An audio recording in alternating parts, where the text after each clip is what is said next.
masyarakat, hidup sehat, bugar dan bermanfaat, berpikir positif, hidup produktif. Warahmatullahi wabarakatuh. Om Swastiastu dan selamat malam. Perkenalkan, nama saya Egina Subawaningsih. Di sebelah saya ada Nyonya Masdartini dan di sebelah saya Tripanca Caturninggati. Baik para ibu-ibu kader, di sini kita akan melakukan pelatihan fasilitator pengendalian faktor risiko penyakit tidak menular bagi kader Posyandu di Posbindu PTN pada wilayah kerja UPTD Puskesmas Tada. Adapun mata pelatihan kita hari ini yaitu tentang edukasi pencegahan dan pengendalian faktor risiko penyakit PTM. Hasil pembelajaran kita yaitu di mana kader diharapkan dapat memberikan edukasi pencegahan dan pengendalian faktor risiko PTM. Indikator hasil pembelajaran yaitu para kader mampu memberikan edukasi secara tepat, seperti melakukan edukasi tentang aktivitas fisik, edukasi diet sehat dan seimbang, edukasi mampu melakukan upaya untuk berhenti merokok pada pasien yang merokok. Baik ibu-ibu kader, apa kabar hari ini ibu kader? Apa masih semangat? Semangat. Oke. Nah, di sini ibu kader, apakah kader sudah pernah memberikan edukasi pencegahan dan pengendalian faktor risiko penyakit PTN pada penyandang PTN yang datang ke Posyandu? Belum ibu. Oke. Di sini kita akan belajar tentang pada subpokok pelatihan yang pertama yaitu tentang edukasi aktivitas fisik. Nah, adapun subpokoknya yaitu pengertian dan aktivitas fisik yang baik. Nah, di sini ada materi saya. Di sini ada PowerPoint. Aktivitas fisik yang baik. Aktivitas fisik merupakan setiap gerakan tubuh yang diakibatkan oleh kerja otot atau kita yang bekerja dan meningkatkan pengeluaran tenaga serta energi. Minimal kita melakukan aktivitas fisik 30 menit dalam sehari ya ibu-ibu. Nah, kita pada saat 50 menit dalam seminggu. Aktivitas fisik rutin dan intensitas sedang. Oke ibu, sekarang kita masuk yang ke sesi yang kedua ya. Ya. Tentang edukasi diet sehat dan gizi seimbang. Nah, sebelum kita masuk ke dalam sini, ibu-ibu sini tahu tidak apa itu gizi seimbang? Makan banyak ibu. Oh mantap. Nah, sebelum kita masuk ke dalam, di sini saya akan menjelaskan. Saya akan memberikan edukasi mengenai gizi seimbang ya. Oke, ini gizi seimbang. Pernah lihat isi piringku? Belum ibu. Nah, kan piring. Ya, kita kayak mengilustrasikan. Kan piring. Di bagian-bagian situ ada dibagi. Dari nasinya berapa, kemudian lauknya berapa, makanan tambahannya berapa, seperti itu ya. Kemudian lemak 5 sendok makan per orang per hari.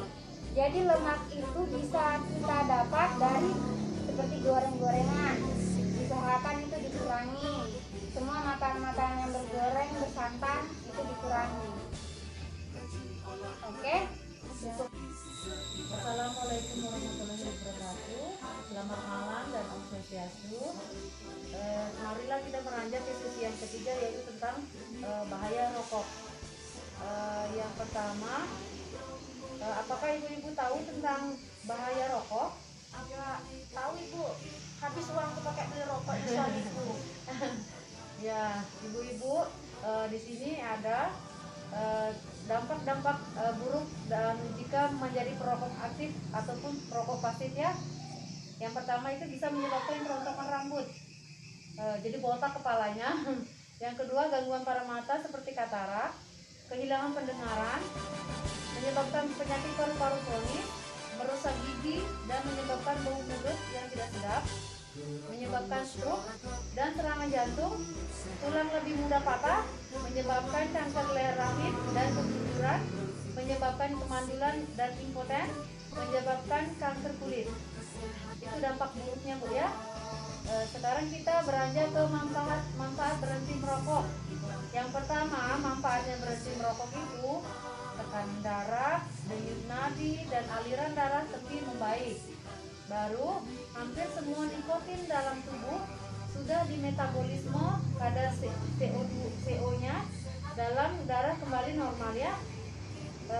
Terus nikotin mulai tereliminasi dari tubuh, sistem kardiovaskuler meningkat dengan baik ya. Terus sebagian besar metabolit nikotin dalam tubuh sudah hilang ya. Sama ini fungsi perasa atau pengecap dan pembau jauh lebih membaik ya Bu ya. Itu manfaat berhenti merokok. Terus kita ada ini enyahkan asap rokok ya, berarti di rumah itu bebas asap rokok Bu ya, berarti bapak-bapaknya di rumah merokok Bu ya. Nah sekarang merokok Bu. Itu sudah berarti sekarang memotivasi untuk risiko merokok itu kita harus memotivasi untuk berhenti merokok ya. Baru mengarahkan atau mengedukasi lebih lanjut dengan memanfaatkan atau mengkonsultasikan ya anunya rokok, bahaya merokok, mengikuti program di puskesmas yang paling terstruktur, terpantau dan terarah untuk berhenti merokok ya.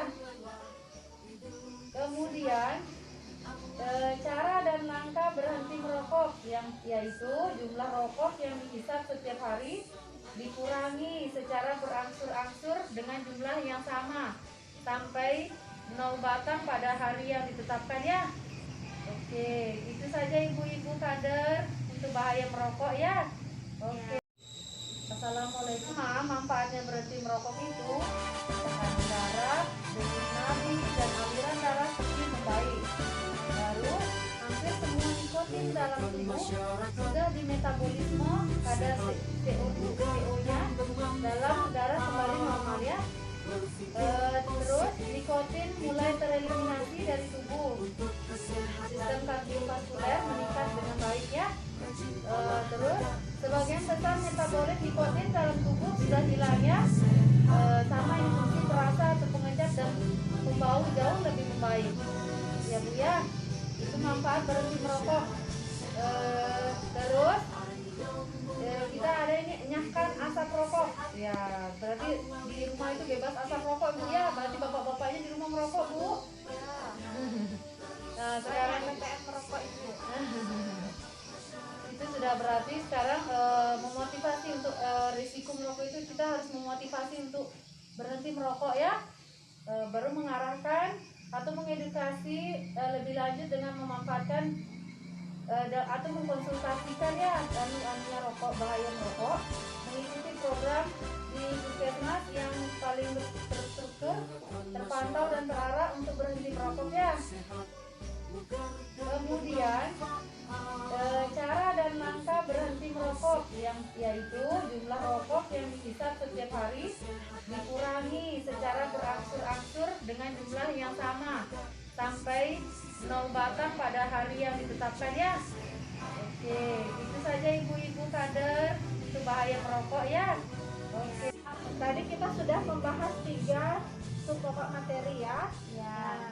Nah, di sini kita tadi sudah berdiskusi. Bisa ibu mempraktekkan kembali apa yang sudah kami berikan edukasinya? Siapa tahu nanti ibu menemukan pasien sehingga ibu bisa memberikan edukasi pada pasien PTN tersebut. Boleh ibu? Iya boleh. Boleh tanya ibu? Ya Ini kan silakan. ada 3. Ya. Ada rokok, Ya. ada makanan kan gizi seimbang dengan apa lagi tadi? Aktivitas fisik. Ya, aktivitas fisik. Dari ketiga ini yang mana yang bisa sampaikan? Silahkan menurut ibu saja pilihan yang terbaik. Di sini saya ingin melihat apakah ibu bisa memberikan edukasi kepada pasiennya secara tepat.